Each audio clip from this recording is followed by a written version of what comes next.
Good morning, my brothers and sisters. Welcome to episode 9 and be with me in the book of Galatians. We're finishing the most famous, I think, verse in Galatians. It's Galatians chapter 2, verse 20. And yesterday, we talked about being on Team Crucified.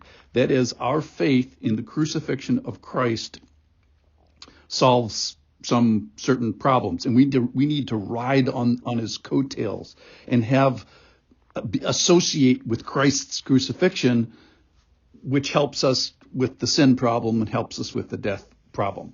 So that's an impossible thing because I haven't been crucified. And he says,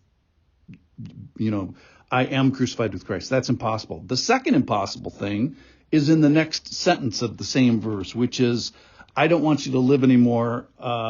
So he's asking you not to be alive when we are alive. And both of these things are done by faith. So listen in here. I'll read you the famous verse.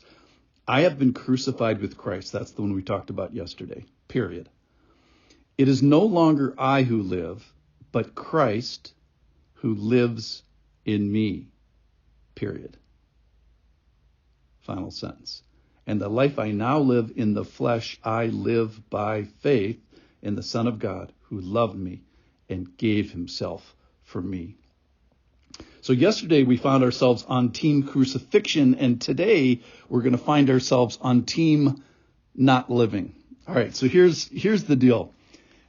Both of these days that we're considering is God is asking us to do something that is impossible. First of all, be on a Team Crucifixion. Live like you're crucified. I have been crucified. That's not true. So in what way, similarly today, do I no longer live? So wait, my heart still beats and I am still alive. So in a sense, this passage, this command, if you will, makes no sense. And in some way, it's not true. No longer that I who live. And in some ways, it is true. So don't give up and just say, this makes no sense and throw it away. It makes some sense. There's a truthiness to this, and let's go find it.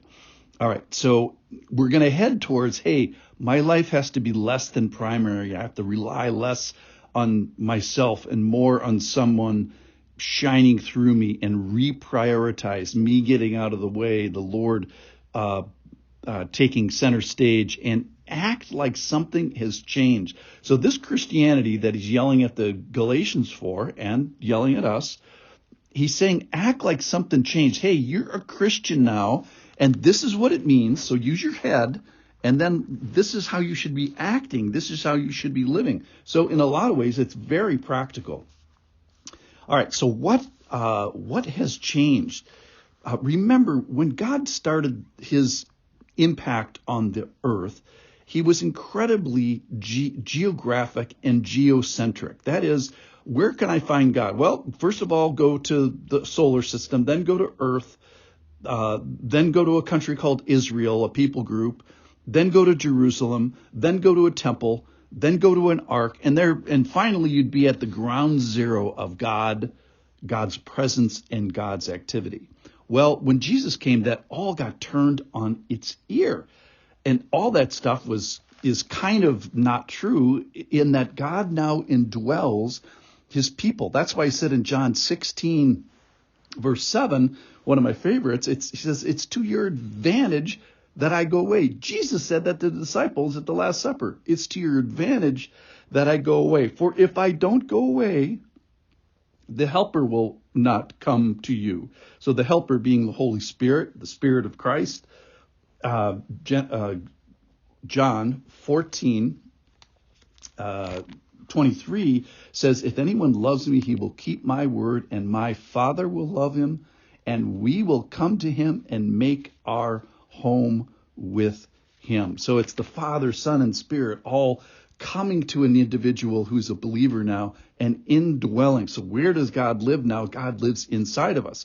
Well, what kind of a God is this? Well, this verse actually tells us at the end, like, who am I entrusting myself to?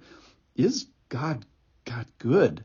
So the last part of the verse is, I live by faith in the Son of God who, number one, loved me. We have a God of love. And secondly, that he gave himself for me. So he is trustworthy. The person that I'm charging us to trust in is a loving God and one who has sacrificed and given himself for us. Okay, so let's bring this home then. This passage tells us we are supposed to be living by faith and relying on the Lord. He is here to help me. Like when? Now, there's two parts to this. First of all, I'm crucified with Christ. I think that mostly talks about living. We ride God's coattails in crucifixion, and it helps us primarily with the next life. That is, with the death problem and the sin problem and the penalty problem. Today's completion of this verse talks about it is no longer I who live. When? Now. This helps me in this life. So you have practical problems. I know you do. Temptation, money problems, sex, anger, power, obedience, submission, leadership, character change, all these things. So how am I going to live better in these categories? Well, what power source, what indwelling thing? 1 Corinthians 10:13 talks about a person who's tempted, but the believer gets a way of escape. When? For some theoretical? No, these are for practical, real problems. Whatever your temptation is today, he's providing, if you're a believer, he's providing a way of escape to help you with that today in real time. So in what way? This is a crazy verse. Agree with me that it's crazy. The crazy part is I no longer live, but Christ lives in me. So in what way am I not living? In the way that I'm entrusting myself to him on a moment-by-moment basis of faith. He says that I came that they may have life and have it abundantly. When? For the future? Yeah, there's a little bit of that. But there's a now part of that. There's a then part and there is a now part of this. So how do we get there? Both of these things. Crucifixion, I'm on team crucifixion and I'm on team living. How do I get to either of those things? Both of them is by faith. Crucified, by faith, me dead, Christ living, penalty avoided. How about the living part? I am no longer living. How? Because I'm putting Christ first. I'm relying on him. And I agree with you that both of these things are impossible without faith in the indwelling, good God who tells us that he loved us and he gave himself for us so we can trust him. So live by faith. See you tomorrow.